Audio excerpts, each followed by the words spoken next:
ሰላም እንደምን አላችሁ የዚህ ዩቲዩብ ቻናል ተከታታዮች። በፕሮጀክት ማኔጅመንት ዙሪያ ላይ ተከታታይ ገለጻ እያደረግኩ በዚህ ዩቲዩብ ቻናል ወደ እናንተ የማስተላልፈው ትምህርታዊ ገለጻ ነው።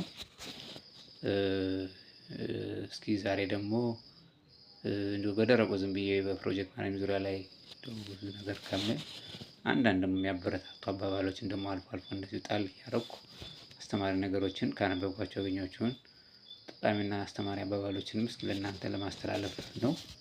ጥሩ ነው። ያበረታታሉ እንደዚህ አይነት አባባሎች እና እኔም ሳነብ ያገኘኋቸውን ነው። እንግዲህ ጥቂቶቹን ዛሬ እስቲ ወደ እናንተ ላካፍላችሁ። ያው እንዲህ አልፎ አልፎ እንደዚህ አይነት ነገር ጣል ማድረጉ ጥሩ ነው። አጠቃላይ በዩቲዩብ ቻናል የሚተላለፈውን ትምህርታዊ ገለጻም ያዋዘዋል ብዬ ስለማስብ ነው። ይሄ አልፎ አልፎ እንደዚህ የሚቀጥል ነው የሚሆነው። ዛሬ ከያዝኳቸው አባባሎች መካከል የመጀመሪያው ያለምነው ግብ በአይናችን ከተሰወረበት ጊዜ ጀምሮ ድካማችን በእጥፍ ጨመረ ይላል። ያለምነው ግብ ከአይናችን ከተሰወረበት ጊዜ ጀምሮ ድካማችን በእጥፍ ጨመረ። ይሄ እንግዲህ ምን ለማመልከት ነው? በቃ ያሰብነውን ያስቀመጥነውን ግብ መከታተል አለብን። ለአፍታም ቢሆን መዘንጋት እንደሌለብን ለማስተማር ተፈልጎ ነው ማለት ነው። እና ሁልጊዜም አንድ ግብ ካስቀመጥን ያንን እስኪሳካ ድረስ ከአይናችን መሰወር የለበትም ለማለት ተፈልጎ ነው። መከታተል እንዳለብን ለማመልከት ነው። ሌላው አባባል ያገኘሁት ቅርንጫፉ እንደ ዛፉ ይላል። ይሄ የተለመደ አባባል ነው። ሁልጊዜም ቅርንጫፉ ከዛፉ የተለየ ሊሆን አይችልም። ያው ዋናው ግንዱ ስለሆነ የቅርንጫፉ ተሸካሚም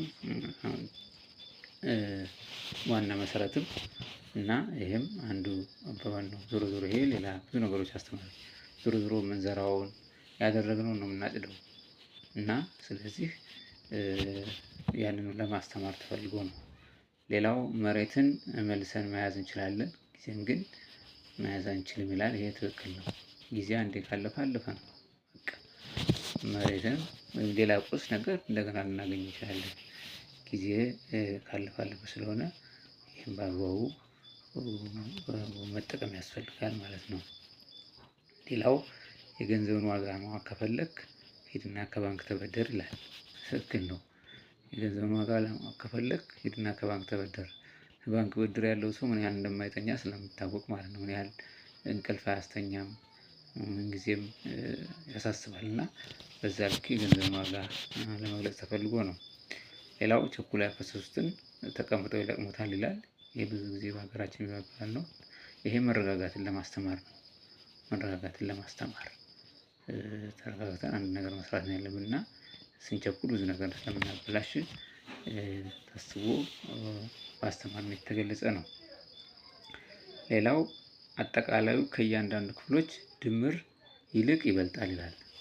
አጠቃላዩ ከእያንዳንዱ ክፍሎች ድምር ይልቅ ይበልጣል። ይሄ ማለት በእንግሊዘኛው ሲነርጂ የምንለው ነው።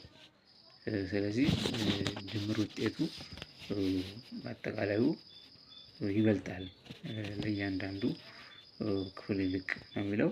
ይሄ ምን ለማለት ነው? በምሳሌ ለማስረዳት ለምሳሌ አንድ የሆነ የሚገፋ ነገር ብንወስድ ያን የሚገፉት 20 ሰዎች ቢሆኑ እነዚህ 20 ሰዎች በተራ በተራ እየተቀያየሩ ቢገፉት ያን ነገር መግፋት አይችሉም።